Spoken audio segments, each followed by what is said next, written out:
Bonjour à tous, bienvenue dans cette nouvelle partie de notre cours sur les langages de programmation Kotlin que nous continuons à consacrer sur les paradigmes de programmation orientée objet. Nous allons consacrer cette partie à explorer les différents types de classes en Kotlin, sachant déjà les rôles d'une classe dans un programme qui n'est rien d'autre que de créer des objets pour répondre aux besoins du programme qu'on crée. Kotlin propose plusieurs manières de définir les classes et chacune de ces manières présente son utilité et son cas d'utilisation. Tout cela pour permettre d'avoir un code source avec une syntaxe très concise, comme nous l'avons dit à l'introduction du cours. Mais avant d'entrer dans les vifs de la leçon, nous allons d'abord voir une leçon de modélisation des objets qui est vraiment très important pour la suite de notre cours. Souvenez-vous, lorsqu'on introduisait la programmation orientée objet, nous avons dit que c'est un paradigme de programmation où le programme est centré sur un ensemble des objets qui sont en relation, qui interagissent entre eux pour parvenir au résultat attendu du programme. Déjà, nous avons déjà vu une forme de relation qui peut exister entre les objets. C'est une relation que nous avons appelée l'héritage, où certaines classes peuvent hériter des membres d'une autre classe. Il existe une autre forme de relation entre les objets qui est appelée la composition. C'est le fait d'avoir une instance de classe dans une autre. C'est comme par exemple un objet ordinateur a besoin d'un objet disque dur pour exister. Bien, nous allons entrer dans les vifs de cette leçon sur les types de classes qui sont proposés par le langage de programmation Kotlin et à cela nous illustrerons bien cette notion de composition. Le premier type de classe que nous allons voir, c'est la classe singleton. Pour expliquer comment fonctionne ce type de classe, nous allons d'abord revenir un peu en arrière sur ce qu'on a déjà dit. Tout d'abord, je vais créer un fichier que je vais nommer type classe, comme suit. Et juste ici, créer la fonction main, où nous serons en train de tester notre programme. Comme exemple ici, je vais prendre un exemple un peu pratique. Je vais créer un programme qui crée des interfaces utilisateurs, lesquelles interfaces seront en train d'afficher les données se trouvant dans une base de données que nous allons illustrer, bien sûr, que nous allons juste simuler. Je vais donc créer ma toute première classe ici, qui va nous servir de tenir notre fameuse base de données. Ça sera ici classe. Je vais nommer cette classe BD. Je vais créer ici la variable val type BD. Ici, nous allons juste assigner un texte qui décrit la base de données. La base de données issue de cette classe. Là, je vais mettre base de données des chaînes de caractères. Au fait, ça sera juste une chaîne de caractères. On aurait pu utiliser un tableau ou une liste, mais malheureusement, on n'a pas encore vu cette notion de tableau. Nous allons juste nous contenter de ce qu'on a déjà vu. Je vais déclarer la propriété var données qui est égale, en fait, je vais assigner ici nos données. Les noms, comme je l'ai dit tantôt, ça sera une chaîne de caractères, des noms qui seront juste séparés par des virgules. Là, je vais mettre Amani, virgule, Tacite, virgule, Alain, virgule, lui. Là, je vais multiplier par là. Et juste ici, je vais définir une fonction qui nous permettra d'ajouter une nouvelle donnée. Ça sera fan, ajouter donnée. En paramètre, la fonction aura nouveau nom du type string.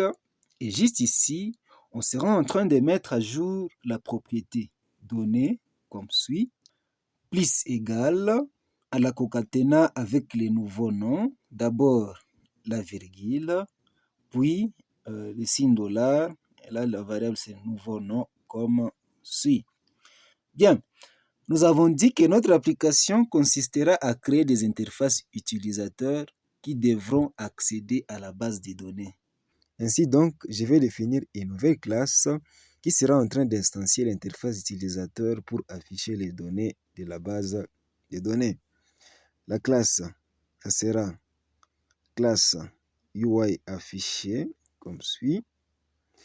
Cette classe aura des propriétés.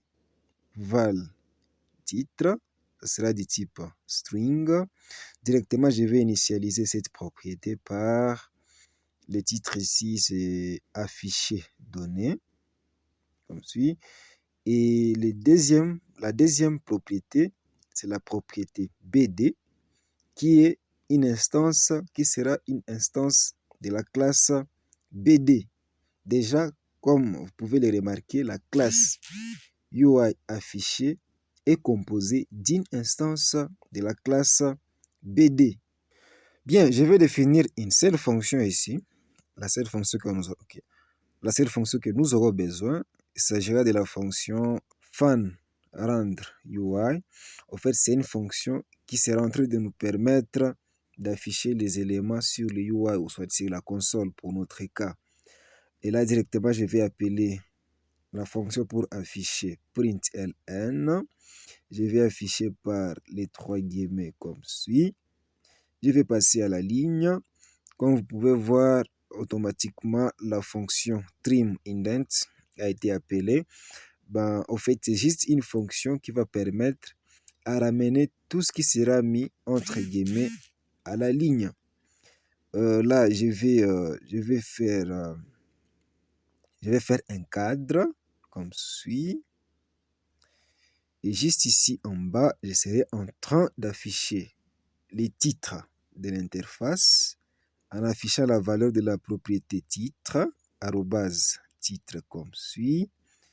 À la ligne, je vais souligner aussi comme suit. Et juste en bas, j'aimerais afficher les types de la base de données. Ça tombe bien, nous avons déjà la propriété BD, qui est même la propriété de la classe UI affichée, $BD, et là, je vais directement appeler la propriété type BD comme suit. Bien, comme c'est une classe qui nous permet d'afficher les données se trouvant dans la BD, en tout cas, juste ici en bas, je vais aussi appeler toujours à l'instance BD la propriété nom comme suit. Et à la fin, je vais encore délimiter les cadres de notre interface. Cool. Là, nous avons déjà la classe qui va nous permettre d'instancier l'interface qui seront en train d'être affichées sur la console. Je vais créer une deuxième classe qui sera en train de nous permettre d'instancier l'interface utilisateur pour ajouter une donnée. Et là, ça sera classe UI ajoutée comme suit. Ça aura aussi la propriété titre, val titre, du type string, que j'initialise directement à ajouter données. Et la deuxième propriété aussi, on sera en train d'ajouter les données dans la base de données. Val, cette classe est aussi composée d'une instance de la classe BD. Val BD du type BD. Et dans ces blocs, je vais faire la même chose en définissant la fonction fan rendre UI comme suit. Je vais appeler la méthode println. Println, là je vais mettre les 3 guillemets comme suit. Et là je vais définir les cadres. Les cadres c'est bon. Et juste ici, je vais mettre les titres du UI, de l'interface utilisateur. Je vais souligner ici et en bas, qu'est-ce que je vais faire? Je vais encore afficher les types de la base de données en appelant comme suit à l'objet BD la propriété type BD. Et juste en bas, je serai en train d'afficher un autre message qui dit tout simplement à l'utilisateur de saisir une nouvelle donnée. Et là, ça sera veuillez saisir la nouvelle donnée comme suit. Bien. Et juste ici en bas, je vais créer une variable val donnée, val nouvelle donnée. Dans cette variable, je serai en train d'assigner la nouvelle valeur qui proviendra sûrement de l'utilisateur. Et là, je vais appeler la méthode readLN. C'est une méthode qui permet à l'utilisateur d'entrer les données au niveau du clavier. Bien. Et là, une fois l'utilisateur aura validé la donnée sur le clavier, je serai maintenant ici en train d'appeler à l'objet BD. Je serai en train d'appeler la fonction ajouter données. Et en paramètre, cette fonction a besoin d'une chaîne de caractères qui est la nouvelle donnée qui doit être insérée. Ici, on la retrouve dans la variable nouvelle donnée. Bien, toutes nos classes sont déjà prêtes. Ce que je vais faire ensuite, c'est de créer ces instances dans la fonction principale. Ainsi donc, dans la fonction main, ce que je vais faire, c'est de créer d'abord une instance de la classe BD, val BD comme suit, qui est égal, là je vais appeler le constructeur de la classe BD, comme si en tout cas ça n'a pas besoin de paramètres. Et juste en bas, je vais créer une instance de la classe UI affiché, val UI affiché, qui est égal à UI affiché comme suit. En paramètre, nous avons besoin de renseigner ici les BD. Et là, je vais mettre BD comme suit. Je vais faire de même pour instancier une instance de la classe UI ajouté par val UI ajouté comme suit, qui est égal à UI ajouté. Et en paramètre, ici, le titre a été initialisé par défaut, mais l'instance BD, le paramètre BD n'a pas été initialisé, d'où nous sommes obligés de passer ces paramètres à ces niveaux, comme on l'a fait pour UI affiché. Ici aussi, on aura besoin de passer les paramètres BD. Cool. Là, que va faire notre programme? En premier lieu, nous souhaitons que notre programme affiche les données se trouvant dans la BD. Là, j'appelle à l'objet UI affiché la méthode rendre UI comme suit. Après ça, ce que je veux, c'est d'afficher alors l'interface qui permet à l'utilisateur d'ajouter une nouvelle donnée. Et là, ce que j'ai fait, c'est d'appeler à l'instance UI ajouter la méthode rendre UI. Et enfin, une fois que l'utilisateur aura saisi cette nouvelle donnée, j'aimerais ensuite naviguer à l'interface pour afficher toutes les données. Là, de nouveau, à l'instance UI affiché, j'appelle encore une fois la méthode rendre UI. Bien, je vais exécuter le programme. Bon, ça marche. En premier lieu, comme vous pouvez le voir, le programme a rendu ou le programme a affiché l'interface pour afficher les données en appelant à l'objet UI affiché la méthode rendre UI. Puis ensuite, le programme a rendu l'interface pour ajouter une nouvelle donnée parce que nous avons appelé à ce niveau à l'objet UI ajouté la méthode rendre UI. Et à ce niveau, le programme bloque parce que, comme vous pouvez le voir, lorsqu'on définissait cette classe, le programme demande à ce niveau l'utilisateur de saisir une donnée sur le clavier. Ainsi donc, au niveau de la console, je dois renseigner une nouvelle donnée comme il m'est demandé. Je vais mettre ici Joséphine, puis valider. Déjà, comme vous pouvez voir ici, la méthode de rendre UI de l'objet UI affiché s'est exécutée, ce qui nous permet d'avoir de nouveau ces éléments sur la console. Cool! Je viens de créer un petit programme avec le paradigme orienté objet qui permet de faire ceci. J'espère que cet exemple ne complique pas vraiment votre compréhension, mais je trouve que ça vaut vraiment la peine d'utiliser un exemple qui se rapproche, peu soit-il, de ce qui vous attend peut-être dans la logique du développement pour les applications Android, backend, ainsi de suite. C'est simple, nous avons 3 classes. La première ici qui illustre une classe qui est attachée à la base de données. On simule ici la base de données avec comme propriété type BD, qui est une chaîne de caractères qui montre tout simplement le type de la base de données, la nature de la base de données. Il s'agit ici d'une base de données simple en chaîne de caractères et tout ce qui suit. Bien, nous avons aussi les classes UI affichées et UI ajoutées. Comme vous pouvez voir, elles sont composées d'une instance de la classe BD. BD ici est une dépendance de ces deux classes. Ces classes ont besoin de l'instance de la classe BD pour instancier leur objet.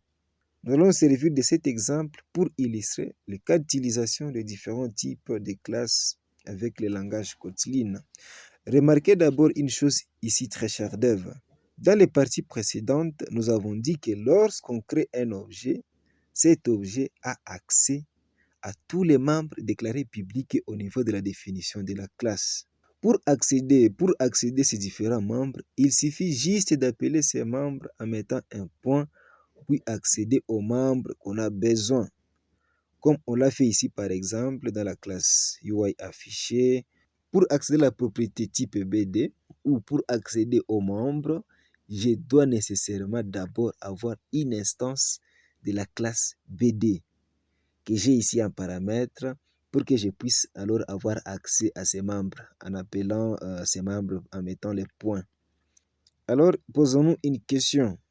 Y a-t-il une possibilité d'accéder aux membres d'une classe sans pour autant instancier un objet?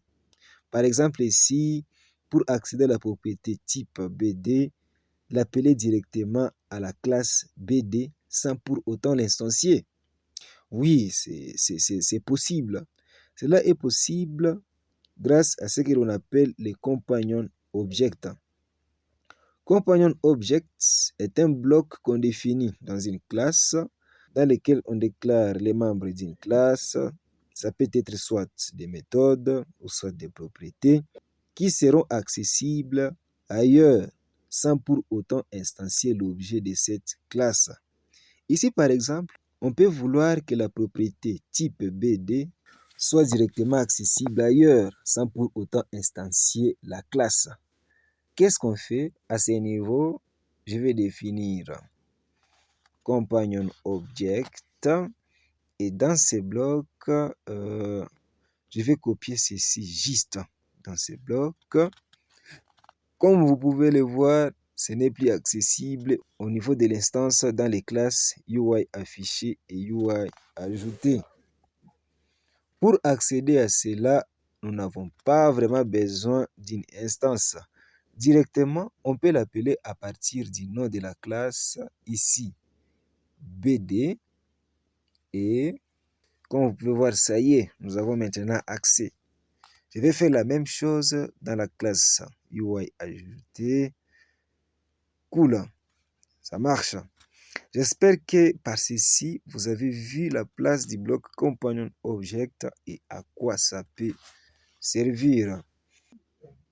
Bien, voyons voir maintenant cet autre cas. La classe BD, c'est une classe ordinaire qui peut instancier un objet. Et lorsqu'on instancie un objet, ça veut dire autrement qu'on crée un objet qui occupe une place dans la mémoire de la machine. C'est comme, bon, nous avons créé une seule instance que nous avons passée en paramètre partout ici pour créer les instances des classes UI affichées et UI ajoutées. Imaginez que nous sommes en train de créer une application avec plusieurs composants qui normalement doivent avoir accès à la BD. Normalement, tous ces composants, ça peut être soit une autre fonction main, par exemple, devront encore instancier un nouvel objet de la classe BD. Je vais illustrer cela ici en créant deux instances de la classe BD. Tout juste ici en bas, par exemple, val BD, comme suit, avec trait de 8. pour différencier, qui est égal aussi au constructeur de la classe BD. Bien, je vais ensuite les afficher tous les deux sur la console pour voir println BD et juste en bas, ça sera, je vais ajouter ces traits de 8 comme ceci. Ensuite, je vais exécuter pour voir.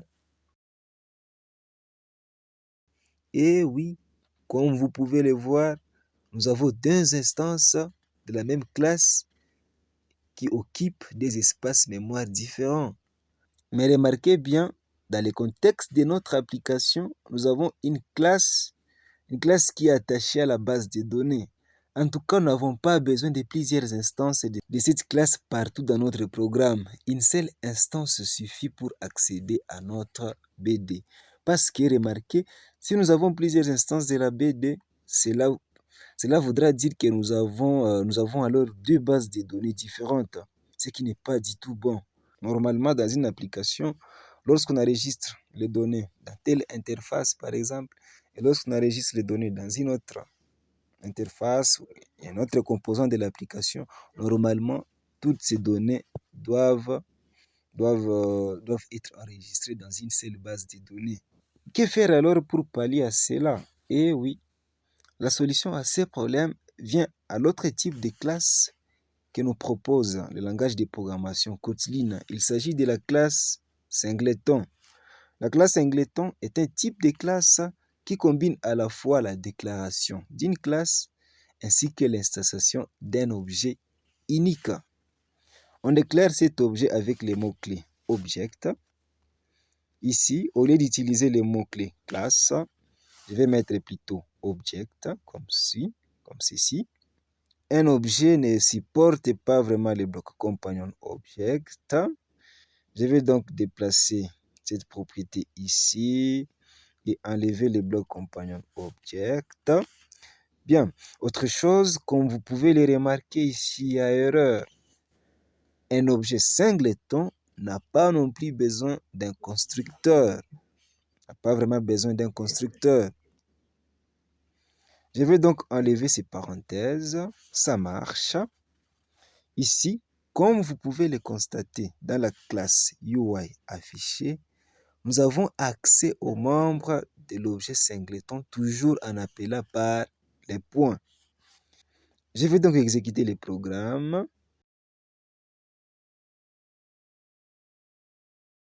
Cool. Comme vous pouvez le voir, nous avons une seule et unique instance qui se trouve dans un seul espace mémoire. Ça répond sûrement à notre problématique. Peu importe le composant dans lequel on peut être, lorsqu'on utilise cet objet, ça fera toujours référence à une seule base de données, à une seule instance de la base de données. C'est cool. Kotlin nous propose un autre type de classe qui permet de contenir les données. Il s'agit de la classe data class. Bien, pour comprendre cela, je vais d'abord créer un nouveau fichier que je vais nommer type classe 2, comme suit. Et là-dedans, je vais créer la fonction fan. Ensuite, je vais créer la fonction fan main dans laquelle on sera en train d'exécuter notre code. Et là, je vais d'abord classer. Et juste ici, je vais d'abord créer une classe classique qui va nous permettre de créer des objets courts, par exemple. Et là, ça sera classe court, comme suit, avec comme propriété val désignation du type string, que je vais initialiser par introduction au langage Java, comme suit. La classe aura aussi la propriété durée du type int, que j'initialise à 3 par exemple. Je vais créer une instance de cette classe, ici, val court 1, qui est égal au constructeur de la classe court, comme suit. Ensuite, val court 2, qui est aussi égal à court comme ceci. Bien, ici, nous avons créé des instances de la classe cours avec les mêmes valeurs et leurs propriétés, bien sûr. Toutes les deux ont comme désignation introduction au langage Java et comme dirait 3. Mais remarquez une chose ici, très cher Dev. Lorsque j'affiche cette expression booléenne pour voir si cours 1 est égal à cours 2 par println, cours 1 égale à cours 2 comme suit. Là, je vais valider.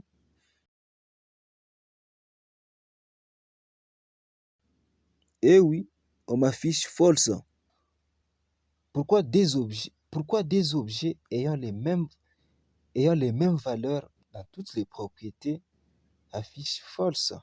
Tout simplement parce que le compilateur a compris que ce sont deux instances différentes.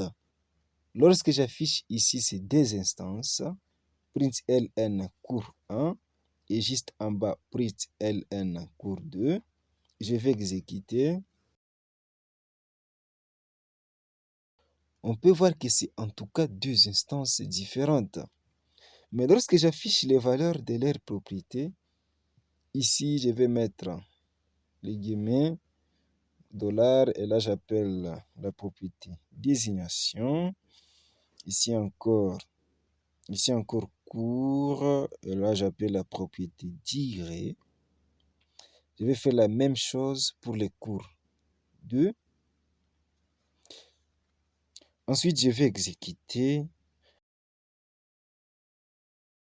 En tout cas, nous avons les mêmes données, mais lorsqu'on compare les objets, ce sont deux objets complètement différents. Cela peut être un sérieux problème lorsqu'on gère les données. Mais ne vous inquiétez pas, Kotlin propose un type de classe qui contient les données. Il s'agit de la classe data class. Ici, par exemple, lorsque j'ajoute les mots-clés data et que j'exécute les programmes, on peut voir cette fois-ci la valeur que retourne cette expression booléenne est true. Ici, le compilateur ne regarde plus l'espace mémoire qu'une instance occupe, mais plutôt les données que l'instance contient. Parce que remarquez ici, lorsque j'affiche, au lieu de tout ceci, je vais juste afficher cours 1, ce niveau, et ici cours 2, puis exécuter. Nous pouvons voir ce qui est affiché. Ce n'est plus l'adresse que l'instance occupe dans la mémoire, mais plutôt les données qu'elle contiennent. Et on remarque que ce sont exactement les mêmes données, ce qui a fait que cette expression retourne la valeur true. C'est vraiment cool. L'autre fonctionnalité très intéressante avec les data classes est la déstructuration des objets. En parlant de la déstructuration, c'est le fait d'extraire certaines données d'un objet. Ici, par exemple, on peut dire, bon, j'ai juste besoin de la propriété désignation du cours de l'objet cours 1. Qu'est-ce qu'on fait? Juste déclarer val, et là, on met entre parenthèses, on renseigne la propriété qu'on a besoin, ici, désignation par exemple, qui est égale à l'objet cours 1. Ceci me permet juste de récupérer la désignation de l'objet cours 1. Je vais essayer d'afficher ici println, désignation, puis exécuter. On peut voir que ça marche. Ça a vraiment marché. C'est cool. Avec les data classes, on a un moyen efficace qu'on peut utiliser lorsqu'on conçoit une classe qui gère les données. Bien. L'autre type de classe que nous allons voir ici, c'est la classe fermée, la classe scellée, les sealed classes. Comme son nom l'indique, ce type de classe est utilisé pour représenter une hiérarchie restreinte de classes qui peuvent prendre plusieurs états et où l'instance ou l'objet ne doit seulement être parmi l'un des classes spécifiées dans la hiérarchie. Là, je parie que c'est encore compliqué de comprendre toute cette phrase bien. Je vais faire simple en prenant cet exemple très pratique. Imaginez, vous voulez effectuer une opération sur une application, dans une application. Comme par exemple, vous voulez à travers une application envoyer ou envoyer les données en ligne. Cette opération peut avoir trois états différents.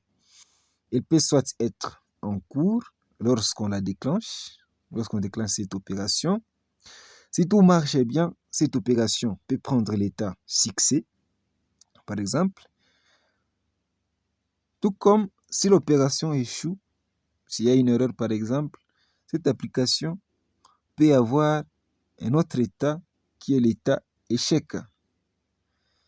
Je pense en dehors de ces trois états, on ne peut pas avoir un autre état. Dans une situation pareille, nous devons utiliser les Silid class. Comment alors?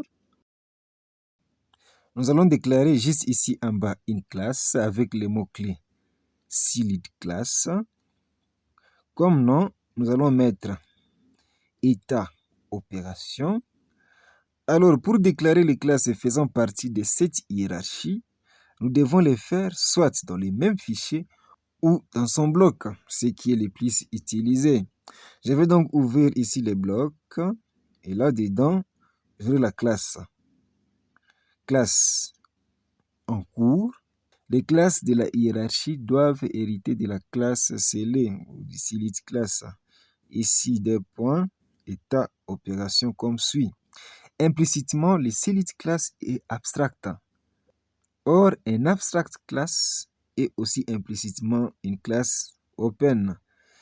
C'est que nous pouvons hériter de cette classe sans aucun problème.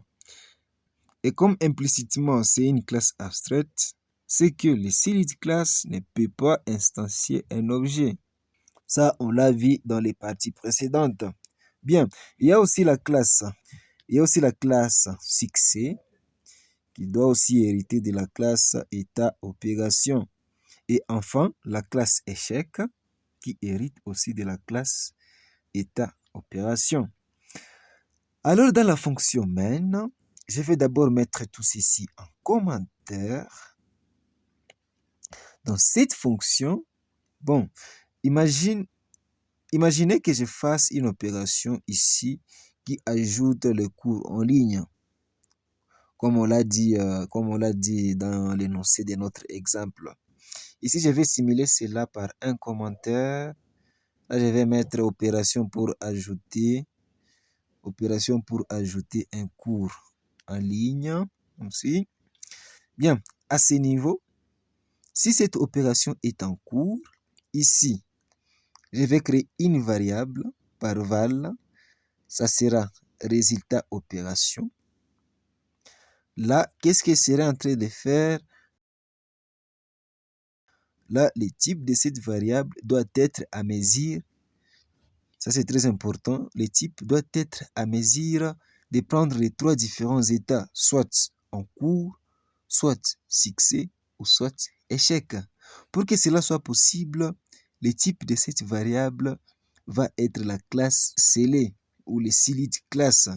Ici, état opération, qui reprend tous les états que l'opération pour ajouter un cours peut prendre. Ici, par exemple, je vais initialiser par l'instance de la classe en cours comme suit. Bien, juste ici en bas, je vais faire une vérification pour savoir quel état notre opération ici a retourné. Ça sera par la structure conditionnelle when. En paramètre, je vais mettre résultat opération. Et dans ce bloc, je serai en train de tester si c'est l'instance de quelle classe qui a été retournée par les mots-clés is. Là, je vais commencer par en cours. Is, état opération point en cours. Si c'est en cours, je serai en train d'afficher sur la console println, l'opération est en cours. Si l'opération s'est passée avec succès, is, état opération point succès, println, ici je mets l'opération a réussi. Mais si c'est échoué, is, état opération point échec, Là, j'affiche l'opération a échoué.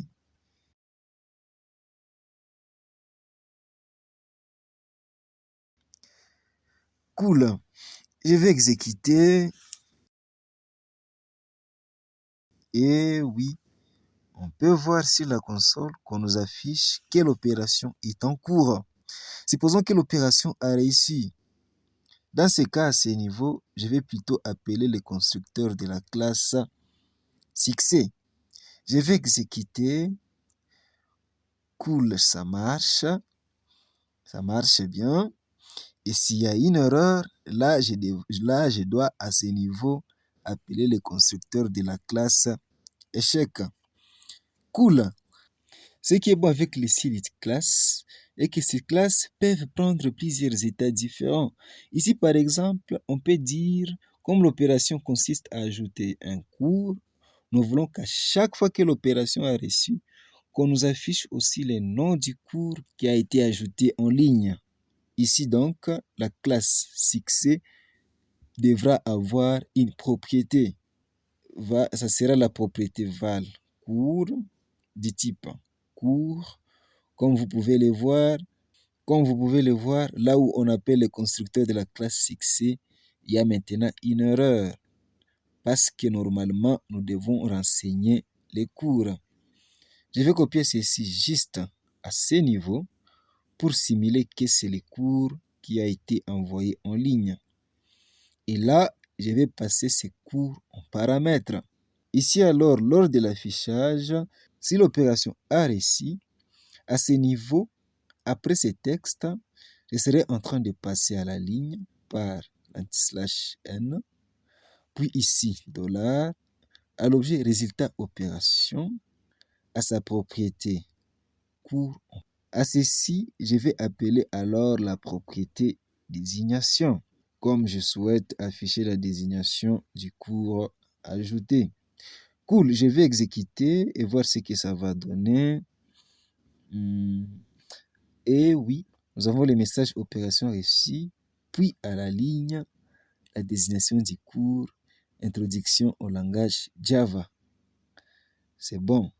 Autre chose, il peut arriver que toutes les classes dans les Silent classes aient des caractéristiques communes.